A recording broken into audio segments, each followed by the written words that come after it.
Dear friends, she was on her way to attend her high school friend's wedding, looking like a completely ordinary woman. No government-issued car, no security detail, just like any regular woman riding a scooter. As she got closer to the city limits, she saw a police checkpoint ahead. 3 or 4 officers were standing on the road near a barrier, and Officer Scott Myers stood in uniform at the center.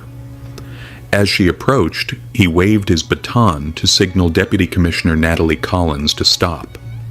So Natalie Collins pulled her scooter off the road and parked on the shoulder. The officer said in a stern voice, "Where are you headed?" The question was simple, but the tone wasn't.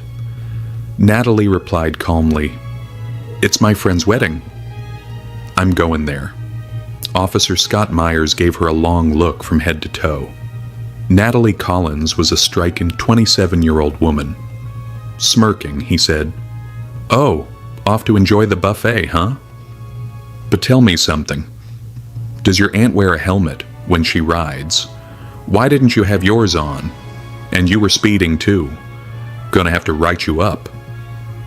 As he pulled out his ticket pad, Natalie immediately sensed what this was really about. She said, "Officer, I haven't broken any laws." "Oh, come on, lady, don't start quoting the law to me." He glanced at a nearby cop, then back at her and said, "Looks like she needs to be taught a lesson." Suddenly, Officer Myers slapped Natalie hard across the face. "Too many questions. When the cops tell you something, you listen." Natalie's head reeled for a moment, but she steadied herself. The fury in her eyes was unmistakable. The checkpoint supervisor burst out laughing and said to the others, "Still acting high and mighty, huh? I put women like you in your place before. Looks like I'll have to teach you proper respect." A junior officer stepped up and said, "Sir, let's just bring her down to the station. We'll straighten her out there. She'll learn how to talk to law enforcement real fast." One of them grabbed Natalie's arm roughly and barked, "All right, lady, get in the car." Natalie jerked her arm back and said sharply, "Don't you dare touch me. You'll regret it." The officer lost it. He turned to another cop and snarled, "Look at this attitude." The next officer stepped in, yanked Natalie Collins by the hair, and started dragging her toward the vehicle. She let out a cry of pain, but still said nothing about who she was. She wanted to see just how far they'd go. Another officer struck her scooter with his baton and muttered, "Pretending to be a good girl, huh? Let's mess with your little toy now." Now Natalie fully understood what they planned to do, and just how low they'd sink. Rage burned in Officer Myers' eyes. "I've dealt with enough of your kind," he shouted. "Think you can talk back to the police? I'll show you your place. Get her to the station. We'll handle her there." Still, Deputy Commissioner Natalie Collins didn't say a word. She had no intention of revealing her identity. She needed to see how much rot was in the system, how deep the corruption ran. Officer Scott Myers was growing more and more agitated. Standing before him was a woman he had slapped, whose hair he had yanked, who they had tried to drag into their vehicle. And yet, she stood still, silent, not a scream, not even a whimper. Myers barked at his men, "Get her in the damn car. We'll figure out what to do with this lunatic back at the station." Her silence wasn't fear. It was white-hot fury, burning from the inside. The officer laughed and sneered. "Oh, now your lips move? Let's get you in the cell and see how long that attitude lasts." As they entered the station, Officer Myers bellowed, "Hey, where's everybody? Bring some coffee. We've got ourselves a special guest." Natalie just looked around at the dingy station walls. She was observing everything, how they treated someone who couldn't speak up. A constable leaned in and whispered to Myers, "What's the charge, sir?" Officer Myers laughed. "Nothing really. Maybe shoplifting or petty theft. Just write something. Doesn't matter. We just need to lock her up and shatter that ego of hers. No need to overthink it." Natalie heard every word, but her face gave away nothing. She wanted their own mouths to reveal how corrupt they were. Officer Myers sat down, picked up a pen, and twirled it in his fingers. He stared at Natalie and said, "What's your name? Where do you live? Who's your emergency contact?" Natalie didn't answer. He asked again, louder this time. "You deaf? What's your name?" Still silence. He slammed his hand on the desk with a thunderous bang. "Are you going to answer or what? What's your name?" Without flinching, Natalie replied, "Yeah." "Natalie Carter." He stared at her face and laughed. "Oh, clever girl. You've done this before, haven't you? But let me warn you, if you try to act smart, you'll pay for it. One wrong move and you won't even have time to regret it." She was thrown into a grimy holding cell where two other women were already sitting. One of them looked at her and asked, "Sis, what did they say you did?" Natalie gave a faint smile but didn't respond. Now she was just watching and understanding. If someone in her position could be jailed for nothing, what hope did the average woman have? She sat quietly in the corner of that cell, eyes open, ears tuned, mind razor sharp. Officer Myers had someone forge a report and bark, "Write her up for theft and blackmail." He slammed the file down on the table. "Move it." One of the cops hesitated. "But sir, we don't have any evidence." Myers chuckled. "Here at this station, we don't find evidence. We make it." After a while, a constable stormed over and slapped a hand down on Natalie's shoulder. But her face didn't even twitch. Officer Myers raised his hand again when suddenly a firm voice echoed from the doorway. "Hold it right there." Everyone turned to see Captain Robert Sanders standing in the entrance, a man known for running things a little differently. He stepped inside, saw Natalie's state, and furrowed his brow. "What the hell is going on here?" he asked. Myers smirked. "Oh, nothing, sir. Just a mouthy street woman getting too bold. We're teaching her a little respect." Sanders looked closely at Natalie. Her body language didn't fit the profile. "What's she charged with?" Myers fumbled. The disobeying during a stop." Captain Sanders didn't buy it. He turned to Natalie. "What's your name, ma'am?" Natalie stayed silent. Myers laughed again. "Sir, she won't even tell us her name." Captain Sanders was now fully alert. He turned to a deputy and ordered, "Put her in a separate holding cell." Officer Myers looked stunned. "But sir..." Sanders cut him off. "I'll stay with her myself." On Sanders's command, Natalie was moved to another cell. This one darker, dirtier, and even more isolated than the last. She scanned the space. In one corner sat a cracked table, and not far from it lay a rusted metal pipe. Now she was seeing the system's rotten core up close. Every second reinforced the truth. The law had been reduced to ink on paper. Just then, a deputy came running in. "Sir, there's a black government car outside." Scott Myers stiffened in panic. "What kind of car?" The deputy swallowed hard.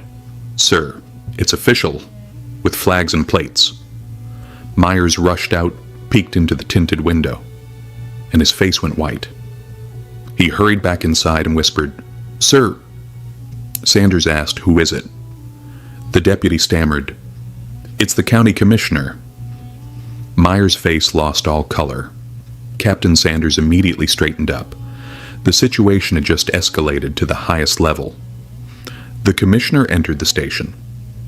His face showed barely restrained fury. He fixed a glare on Scott Myers. "Officer Myers, what the hell is happening here?" Myers replied nervously, "Just a routine matter, sir." "Nothing serious." The commissioner snatched the case file off the desk and began reading, a frown etched deep into his forehead. Then he fainted toward the cell. "And who's that?" "Sir, she's being charged with fraud." 420 and impersonation. Do you have evidence? The commissioner asked again. Sharper. Do you have any proof? Myers was now completely cornered. The commissioner stepped forward and looked the woman in the cell straight in the eye. What's your name? For the first time, Natalie gave a faint smile and said calmly, Deputy Commissioner Natalie Collins. The entire station froze. Silence fell like a hammer. Myers' knees buckled. The other officers stared, stunned. Their jaws slackened. The woman they'd slapped, dragged, and locked up wasn't just someone from the streets. She was the deputy commissioner for the entire county. Chaos broke out. Not a single officer could meet her gaze. The commissioner turned to Myers with rage blazing in his eyes. Myers, you filed false charges on a senior state official. Myers tried to speak, but Captain Sanders stepped forward. Sir, I told you. Something didn't add up from the start. Now Myers was completely isolated. Natalie Collins, calm and resolute, spoke her first command. Scott Myers, you're done. Effective immediately. You're suspended, and a criminal investigation is now being opened against you. Myers looked like he couldn't breathe. The rest of the officers slowly began to step away from him. Captain Sanders didn't hesitate. Deputy, place him under arrest. Book him and lock him up. But just as two deputies stepped forward, Myers pulled a folded paper from his pocket and smirked. Hold on, ma'am. Take a look at this first. Then do what you want. He handed over the document. Natalie and the commissioner both examined it. Myers said smugly, This is my transfer order. It came through 3 days ago, so no matter how mad you are, you can't technically fire me. I'm no longer assigned here. The entire station was caught off guard again. Natalie read the document carefully. The commissioner turned to Captain Sanders and said, Verify this. Right now. Sanders pulled up the digital records. It's legit, sir, but he hasn't handed over the reins to his replacement, which means he's still acting as lead officer here, and he's responsible for everything that's gone down. The commissioner's face darkened. No one's saving him now. Natalie turned to Myers and said coldly, Then you're going to be spending time in the same cells where you threw others. Deputies, arrest him and take him in. The commissioner gave a single nod. As two deputies advanced again, Myers played his final card. Wait, he said, raising his voice. I wasn't acting alone. He pointed toward the rest of the officers huddled at the edge of the room. They were all part of it. This whole department, it's all connected. You think I'm the only one? The chain goes all the way to the top. A few officers visibly turned pale.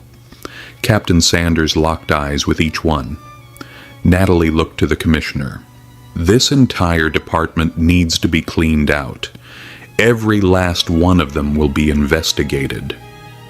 The commissioner agreed firmly. Understood, ma'am. Everyone will be held accountable.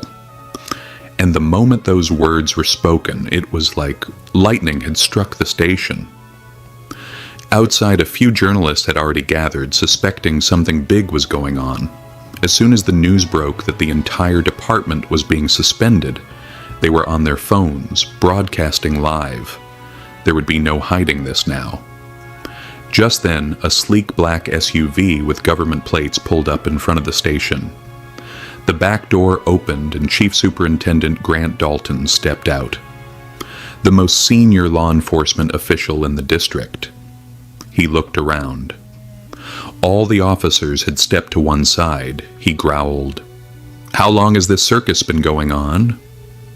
No one answered. Natalie Collins stepped forward and locked eyes with him. "You think you'll walk away from this too?" Captain Sanders stepped up and handed her a thick file, a file that detailed all of Dalton's backroom dealings, payoffs, and abuses of power. Natalie handed it straight to the chief. "Here, Go ahead and read it. It's filled with your crimes. Sweat formed on Dalton's forehead. Before he could speak, the commissioner raised his voice. Arrest him. Right now. Gasps rippled through the building. No one had ever dared confront someone this high up. But when the chief was cuffed and led away, shockwaves spread across the state. News reached Washington, D.C. within hours. The governor issued an immediate order. Arrest every officer tied to this ring. Bring down everyone involved. Within the next 48 hours, over 40 officers across the district, including more than a dozen senior officials and several local politicians, were arrested and charged. The atmosphere across the region shifted, and on everyone's lips was a single name: Natalie Collins, the honest and fearless deputy commissioner who had shaken an entire system from the ground up. Now the administration had a new energy, a new mindset, and above all, a new fear that no one was untouchable anymore.